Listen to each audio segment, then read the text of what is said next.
Welcome to the Spirit-Centered Business Podcast, where we blend the spiritual with the practical for supernatural results. Now, here is your host, Bralynn Newby.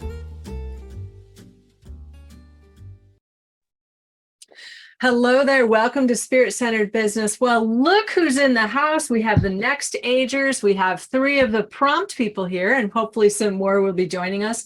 But I had to confess I was having FOMO. We were having some great conversation and I didn't want to miss it. So I hit record. So welcome to Spirit-Centered Business. Welcome to Luke. Welcome to Daniel. Welcome to Karina, and whoever else jumps in, we will welcome them at the moment. But Karina, you had some great thoughts on being stretched and stretching. So I guess that's the question of the day is, where are you being stretched? First and foremost, thank you so much for having me on. It's always so much fun to be with all of you guys and just kind of see ping pong where our growth process is and where the Father has each and every single one of us. Because as we all know, we all grow, we're all growing in different areas at different times with different revelations that we are getting. So, I have been stretched quite a bit. And I love it because being stretched is part of maturing, is part of growing. Mm-hmm. So, the thing that I'm realizing more and more, we have not arrived yet at knowing who the Father is. We think we know who the Father is, but the heart of the Father is such a multi-dimensional realm, if you will, realms within realms within realms, and it's never ending.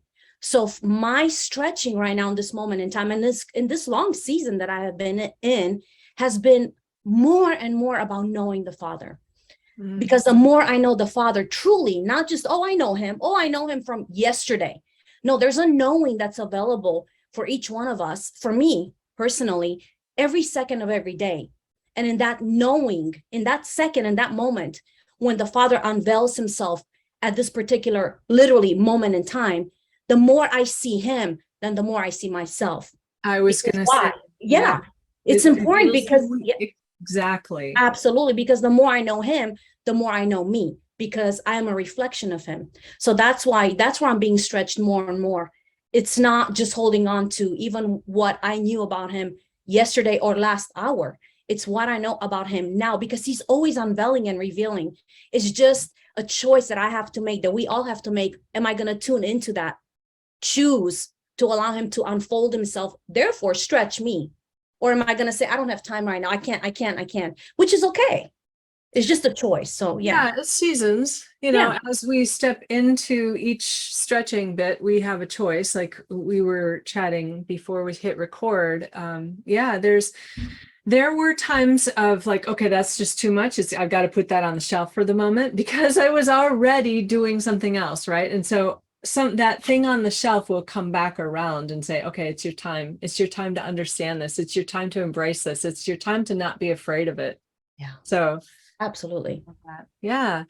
So I'm going to go with Luke because Luke and I have never been on a show before. We've never really met. So Luke, what are you being stretched in? And tell us a little bit about yourself. Yeah, same as Karina. Thank you so much for having me on. It's an honor. It's a blast to be here with every single one of you and anyone else that may join. I love these kind of platforms. I love what you guys are bringing into the earth. All of you are legends and champions. So it's awesome company to be a part of.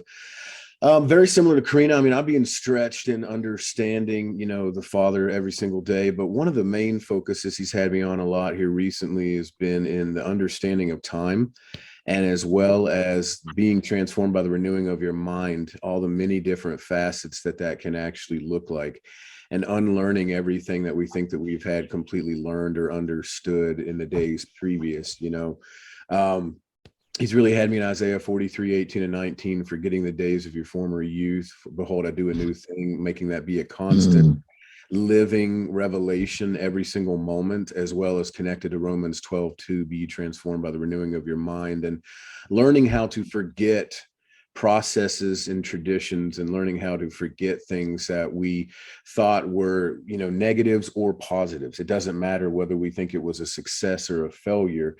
The Father wants us to forget it every moment because he wants to reveal himself, and he wants to get us to that revelation in a new way. He doesn't want us to build a booth somewhere and stay, in that moment. He wants us to constantly be arising and ascending and moving forward. And he wants to be the one who shows us how to do it instead of looking back to yesterday, or else we will find that our tomorrow will look like yesterday. And we don't ever want to do that. We want to continuously walk in the new and the deep and the revelation that wasn't there before and continue to expand. So that's where I've really been at. I mean, really getting into legitimately trying to actually rewrite the neurological pathways in your own mind so you don't wake up the same way every day. You can literally wake up and forget that you had a pain for 6 years. I mean, those are the kind of things that we can actually reestablish within ourselves just by the renewing of our own minds. So those are the kind of things I've been really expanded in recently. Me too. I love that. That could be a whole show in and of itself, right? And I love that idea of forgetting. Just hello to Michael. Hello there. Welcome. We just hit record because we were having such great conversation before record, and I thought, oh no, I need to catch this. I don't want to lose any of this juicy goodness. So that's why we just started. But Luke, yes, absolutely. And in that process of forgetting, if you think about it, our body and our soul can only be products of our past. Yeah.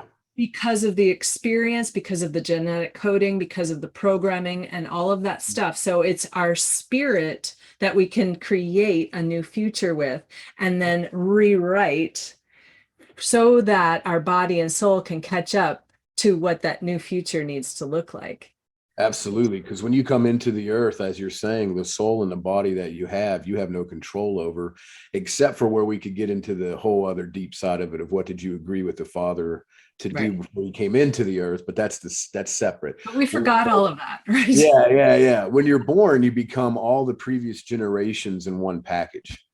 You become all the, like you said, the epigenetics, you become the DNA, you become the memory of all of your ancient forefathers and ancestors. And so each generation, I fully strongly believe, has been given the capacity to partner with the Father to come into the earth so that the new generation can begin, so that you can break previous strongholds. You can change the memory of heart disease or cancer or whatever it may be and change it all through you could change your DNA, literally. And you create into a new God DNA. So yeah. Awesome. So the question that we're asking is, where are you being stretched right now? So Daniel, you are on the hot seat. Well, Bralynn, I appreciate once again, just as all the others have said as well, it is always an honor to be with you. And we've been on a couple of shows together. So I was on the next Agers before. And so it's always great to have these kind of conversations because it really stirs up the heart in each one of us to know, as Karina was talking about earlier, knowing who we really are and discovering who we really are through that intimacy or that relationship that we have with the Father. And the more that he reveals himself, the more that he reveals to us who we are by him revealing himself. And so my stretching has been along those same lines, but more in the aspect of realizing the power that the Father has already given us. Many forget that when you look back in Genesis 1, that the Father told Adam and Eve to take dominion, to multiply, to subdue the earth. Those are all very, if you will, governmental terms that are referring to the place of realizing that we are connected even to the earth itself. And all of creation is really all a part of him.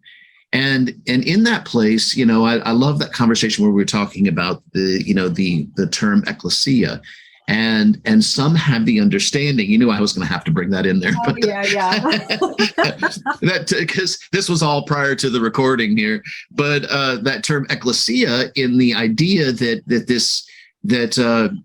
we have the ability to control, that we have a governmental aspect to who we are here on the earth. But if I go back to Genesis 1, it proves it right there. And the Father never rescinded those statements. And so what I've begun to see, and what the Father's begun to mess with me about, has been those places of how important the words of my mouth are, how important the intent of my heart is, how important that the words that I say have the ability to be able to develop and grow, especially as I continue to feed that same thing. So we talk about being sick. If I speak sickness and then I begin to feed that sickness, of course, it's going to be a self-fulfilling prophecy, because the Father has given us a power. And the more that I've learned to be able to attempt to bridle the tongue, you catch the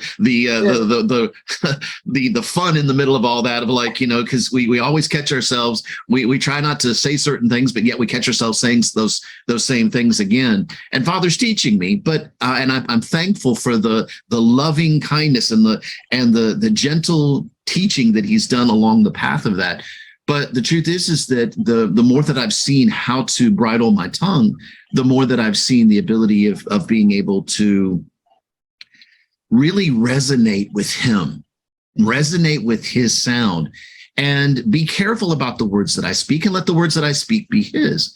And so it's been a little bit of a challenge, but it's been a beautiful challenge, because I've seen results. I've seen the heart of what I believe the Father wants for us. And that is, I had a conversation the other day, and this kind of fits in with what I'm talking about here. And the conversation went along the lines, well, do you believe that we can live in hell on earth? And the person responded, well, yeah, I think we're kind of living in it right now. Well, I said, well, then wait a minute. If you believe that we can kind of deal with hell on earth, why can't I deal with heaven on earth? Yeah. Why can't I deal in this place where the words that I speak are bringing about the kingdom of Yahweh in this earth, and let that be formed in the earth with the words of my mouth? So it was an interesting question, because that conversation went on even deeper with that person, but it fits in with what I'm talking about here. So good. All right. Well, Michael, hello there. I'm so glad that you were able to join us. So what are you being stretched in lately? I'll try to be brief, but that's like exactly what I was praying for while driving here. Am I here? Yeah. Okay, cool. We're in North Carolina, so I got to show you the, how, whatever. I am not a Nephilim, 5 fingers, Cherokee country, and we're just like, physically, it's beyond what any mortal human can do. And I've been learning to the Lord challenged me this morning to, if you don't have time to like mystically ascend into the higher consciousness of the bride of Christ in the New Jerusalem consciously, to acknowledge everything he's done for you until today, and to just say, I accept and forgive, and the Lord's Prayer. And it's sort of like a dissociative. I love what Daniel just said, like, the world is so full of hell. Rufus Mosley said we can share and live and breathe in as much heaven as we want, or as much hell as we want.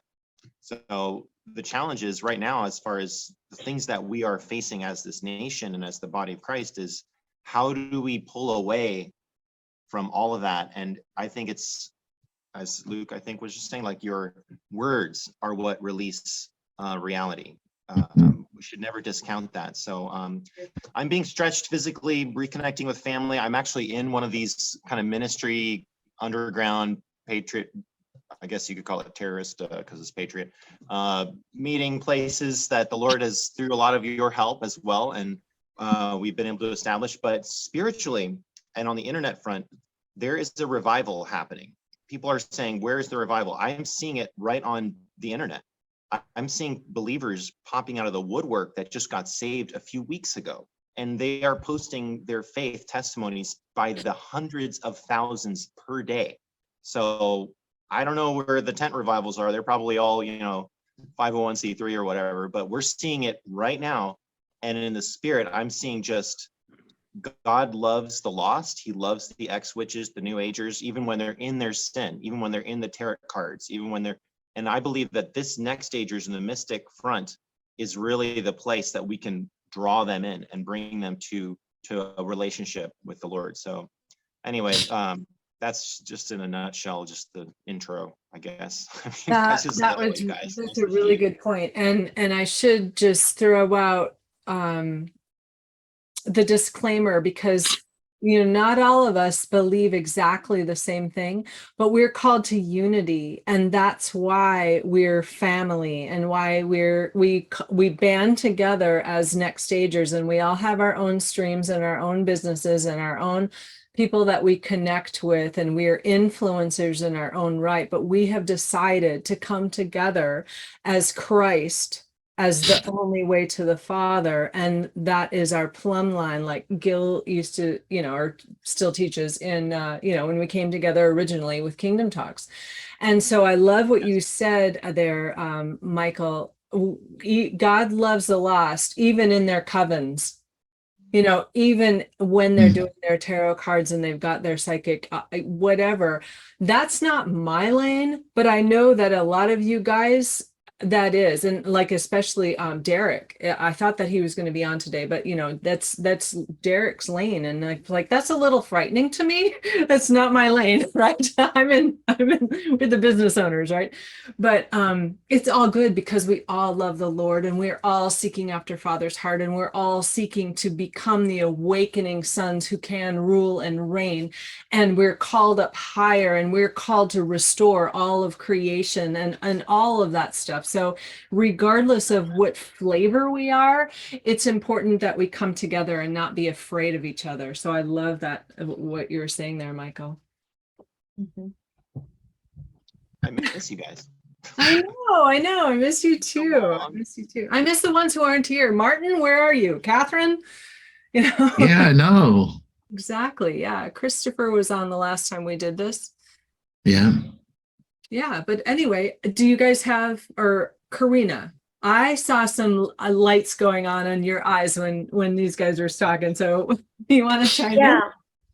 I love, what you all are saying, and what you just brought up about we're all uniting, because this is what we need to understand as sons of the Most High God. We all carry different facets of the frequency, of the fractal, if you could, lights, multidimensional realms and lights and frequencies and love and power and might of the Father. We all carry different ones, different facets of that. We don't all have it all. Not one person has all the facets and the realms of the truth that the Father has, the giftings, the callings, those fractals of his infinite power and might and wisdom and mystery and revelation. So Father has released all of these that's in him, in all of us. So when we understand that we need to stop being divided, Right. and unite in the different facets and the gifts that the Father has put in us.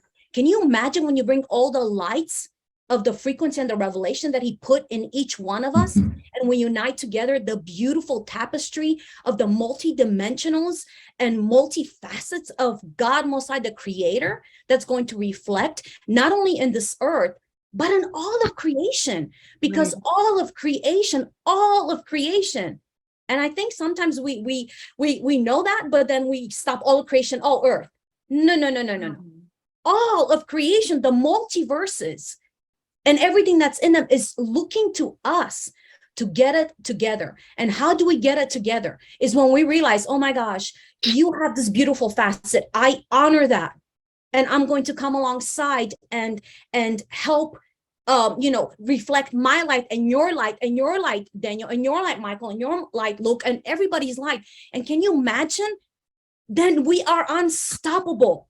What is dividing, what is stopping us right now, you guys, I know you all feel it, is this crazy division that is happening. Yeah. And we need to stop. We need, like you said, Derek, for instance, man, his call is powerful in that area. Right.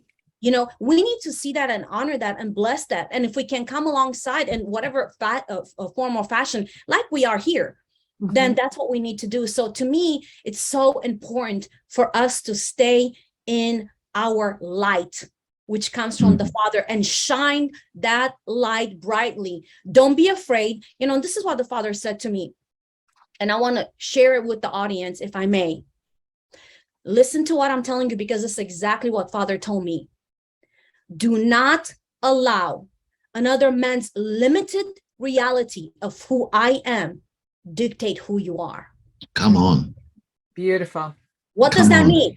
Whatever light, Father God, you don't need no middleman to tell you who Father is to you and who you are to him. Jesus Christ did that. Whatever light Father put in you, stop allowing intimidating spirits to dictate who Father is in and through you. Don't be afraid to shine that light, because it ain't going to be this little light of mine. It's going to be this major light, because it's his light shining through you and you and you and you and me. So that's what I want to encourage everybody. Let that light shine and unite.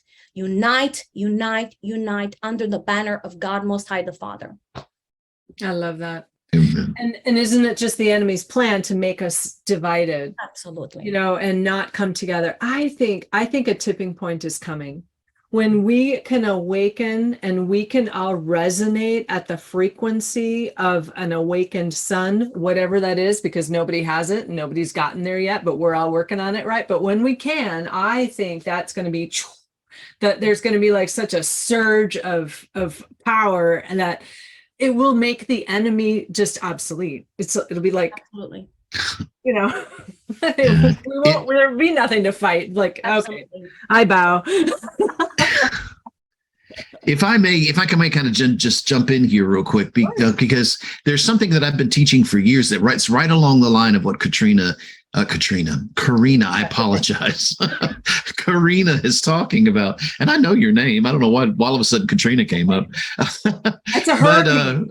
And I know, and I went through it. So, but that something that the Lord showed me through an encounter that I had with him, and he showed me this diamond. And as he showed me the diamond, he spoke and said that I was one of the facets on that diamond. And since then, I have tested that encounter and looked at it from multiple perspectives to see how it fit, and it fits beautifully every single time.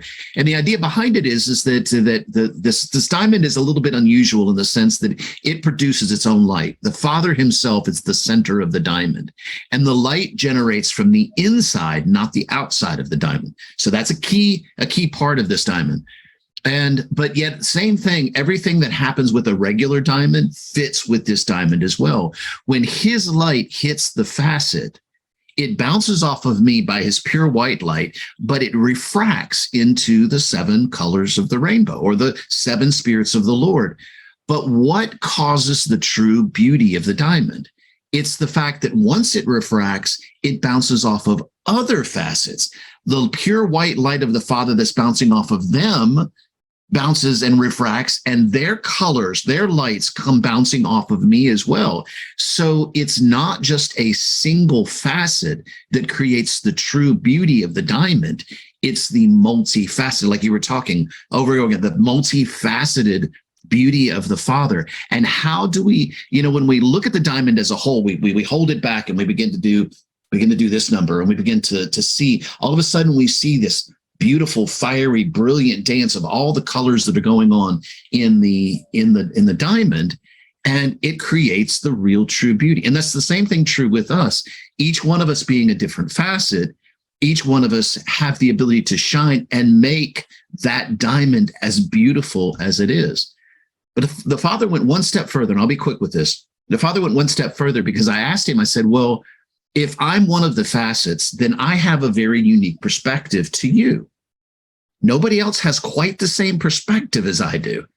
And though, even, as a matter of fact, even the ones next to me, they may have similar perspectives, but theirs is going to be just a little bit different, because they're going to see things just a little bit differently. But isn't that the true beauty of it? And what creates that fiery dance is that each facet has a slightly different perspective. So I asked the Lord, I said, well, what about the one on the opposite side of the diamond? Now, if I'm looking at it from that perspective, they're going to have a completely opposite perspective from me. How do I reconcile that? And you know what the Lord told me to do? He told me to turn around and look out of my own facet. And I realized as I was looking at it, all I saw when I looked out of my own facet was my own ways of seeing things. And I couldn't see that beautiful dance. I couldn't see the light of the Father. Matter of fact, I had really turned my back on the light of the Father. And I chose to only look at my own perspective.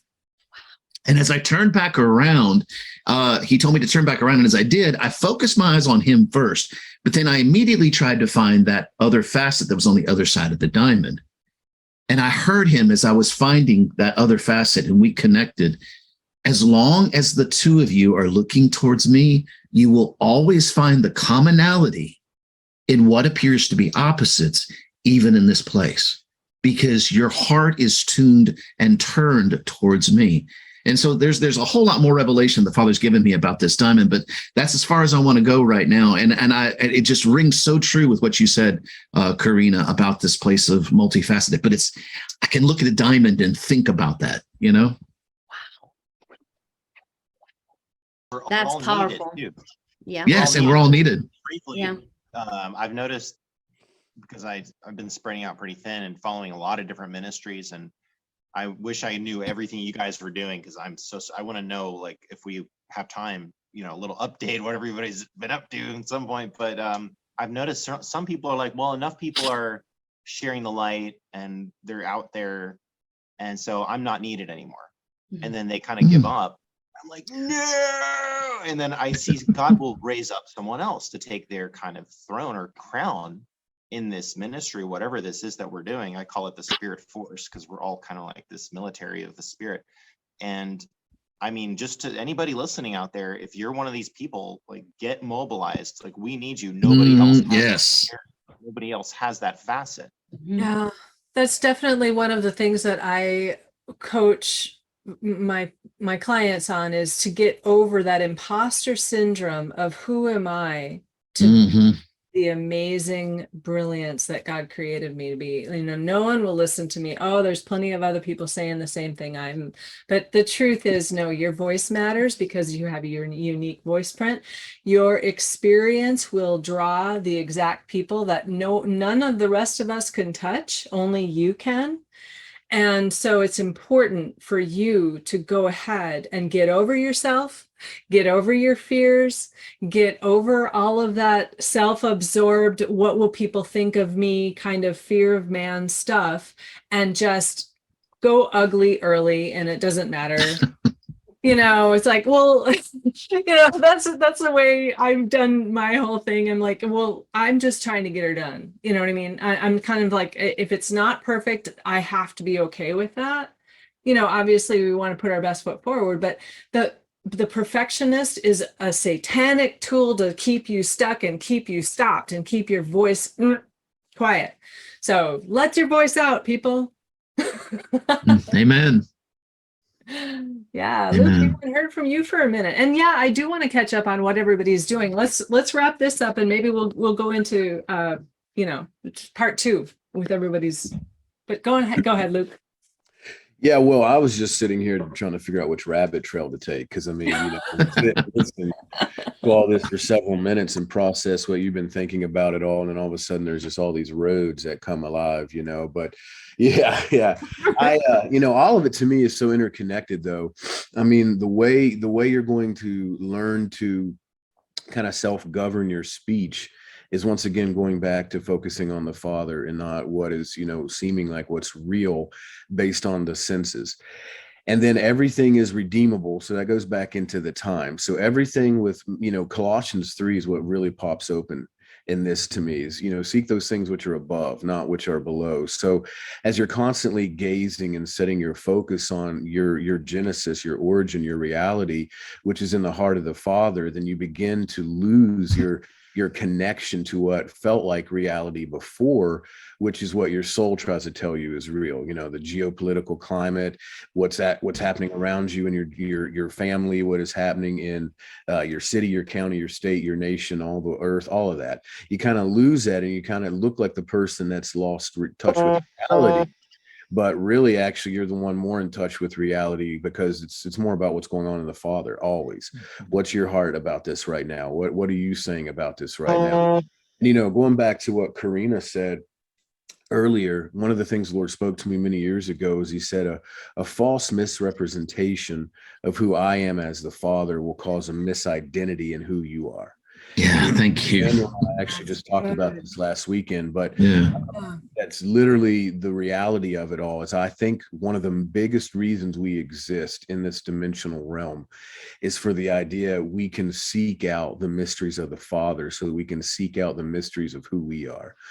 I think that no matter what the real true reason is while we're here, whether there was some, you know, catastrophic angelic war beforehand, whether it's just the Father's desire to do this, whatever it may be, the reason I think mostly that we are birthed into this 3D realm is to seek the higher realm, so that we can gain more knowledge of the Father, thus gaining more knowledge of who we are. And so whether there was a false humility or pride that set in somewhere in the spirit realms before there was even the foundation of the world, which I happen to think is very plausible, because we do that now, right? The biggest thing out there is exactly what you were just talking about, Karina was talking about, everybody's mentioned it. It's false humility. You know, we think the people that are walking around with a chip on their shoulder are the ones that are the most defiant of the Father, but usually it's the ones that say they have nothing to say, or they don't have any reason to be involved with anything, or they're going to give up, like Michael said. You know, it's a false humility, usually somebody that says, I'm too shy to do that. Well, no, that's actually a pride. That's actually an arrogance that's not been recognized yet. And so all of these are just places we've not allowed the love of the Father, the light of the Father that's within us to illuminate and bring to awakening yet. And so all of this, you know, and with the rainbow, that's why I said so many rabbit trails. And with the rainbow, it's so amazing because, you know, the rainbow is not anything physical. You can't just reach out and grab a rainbow. You know, it's there, but it's not really there in a sense. It's scientifically there. You know, it can be explained, but, you know, I can't just go out and grab it out of the sky and be like, look at this rainbow I got today, you know, because it has to come through the fractals. So it has to come through everything we've been talking about. So to see the fullness of the Father, we have to have all these things, maybe even the ones that we think we're supposed to go change.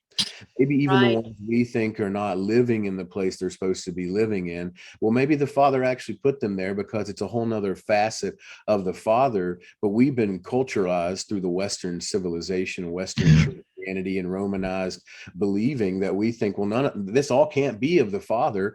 Well, then how come it says Christ is in all and Christ is all in all? So then we got some things we got to figure out if we think we got to go change all these things, but the Father put it all here, and it says all things were made through him, by him, for him. So we got a lot of questions if we don't just step back and take a look at it and say, what are you doing, Father? There's something beautiful about all of this, even if I don't get it. It's good. So good, Luke. So good. So good. Well, I mean, while we were still yet dead in our trespasses and sins, Christ made us alive together with him. So how many do we call out there still dead in their trespasses and sins? And really, it doesn't even exist anymore biblically. So really all it is we have people that have been raised up, but they're not living in that conscious awareness yet, right? So that's where we got to understand, what do we do as being the fractal, and who are they as the fractal? And are we enemies, or are we one together and united still, even though we may not be doing anything at all that looks the same? So good. Wow. Well, my goodness, that opens up a whole bunch of other things. Then what do you do with the human soul parts that have been trafficked and are doing nefarious things and are on missions literally to destroy us and destroy Earth and things like that? So you almost have like, oh my gosh, we need to separate the humanity here from the hijackers, and that could be, you know, it's a Dan Duvall kind of. Yeah. Well, we have things that are eternal, and we have things that are temporal. So we Yeah. have things that, that don't really, they coexist, but they're not one and the same. And yet they are. It's like living a video game, it's manifesting something in a realm that you may see something come about a certain way, and we call it evil and wicked, and it very well is. But at the same time, it's a facet of something. Sometimes it's by our own creation. Mm. And also, when you talk about the rainbow doesn't exist, well, it's the apparatus of our mind that allows our eye to see it, to receive it, and it doesn't even look the way that it's perceived.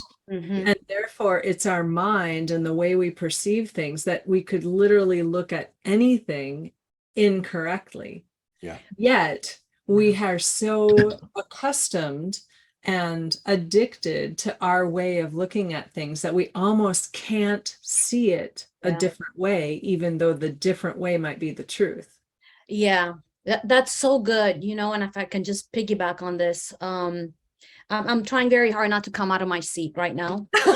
Go ahead, come on. Really am. I really am. So this is the best I can do. Like, oh my gosh. Yeah, you're so right. The thing is, it's you guys, it's, to me, it can be very simple. We've just made it extremely hard, because this is what the scriptures say: you will recognize a tree by its fruits, right? Fruits. So if you don't see, I don't care what that tree stems itself as. I don't care if it says it's an apple tree, it's a cherry tree, it's a banana tree, it's a whatever. If your fruit is not what you're saying it is, then I will recognize it. The problem is we have been programmed to perceive certain things. And by putting on those glasses of perception, we are judging others according to our own perception. Mm. We're putting people in hell. We're calling them demonized. And if you look at the fruit that these trees are producing, it is the fruit of the Father. And you take some of these trees that's labeled themselves as Christians. I'm sorry. Can I go there? You can go there. Okay, because I can barely sit, like I said. You take some of these trees that label themselves, oh, I'm a Christian. And you look at the fruit, it's putrid. And whoever eats of that fruit becomes sick. Come on. So this is, I'm going to be very honest here. For 2.5 years, we've launched a group called Revolution is Here, where we dealt with atrocities. It's a private group of what was being done to children on planet, off planet, so on and so forth. I have to tell you, do you know the forefront fighters of this move back 2.5 years ago? I'm just going to be very honest, because that's who I am. It was not Christian leaders. It was not Christians in churches. It was what we would call demonized New Agers. They were at the forefront of fighting for these children, releasing love. And they don't call him God Most High. They call him divine source, Right. divine power. Mm-hmm. They were at the forefront of releasing the love. They were taking specific hours out of their day and connecting with other like-minded people from across the globe to release this ultimate frequency. You guys, love is not just a feeling. Love is the most powerful energy force out there that creates, because it's the essence of the Father. So they were literally engaging with this, covering these children, protecting them from atrocities that were happening. So going back to what Luke was saying, what Daniel, what even you were, I love it. The different, we're looking at the perspective through the diamond, and like exactly what you were saying. And if I don't see exactly from my position of the glasses I'm wearing, I'm going to demonize them. And this is what we have to be very, very, very careful with, because it's really, bottom line is, look at the fruit. I can tell you, on my YouTube channel, it's called The Quest for Truth. The ugliest comments I have ever had, and I'm talking about stupid kindergarten childish comments, came from so-called Christians, and it broke my heart on many levels. So we have to really step back, step into the heart of the Father, and stop judging. Look at the fruit. Now, yes, obviously there's people that are doing nefarious, horrific things. That's a whole different ballgame. But I'm talking about just people that we would look at them and say, you're not calling things like I'm calling. You're not walking how I'm walking. So therefore, I have to cast out demons out of you. So I'm sorry. Maybe I opened up this can of worms a little bit too much. No, Karina, you're absolutely right. And actually, I have been demonized by Christians. I mean, I'm sure all of you guys, the people don't get us when we've stepped into the kingdom realm and out of the church and into the deeper things. You know, people don't get us, and therefore we're labeled as the heretics and blasphemers and whatever else. So if we can be, in our heart, we're trying our best to be good, then you have to just understand that other people can be too. Yeah. Right. Yeah.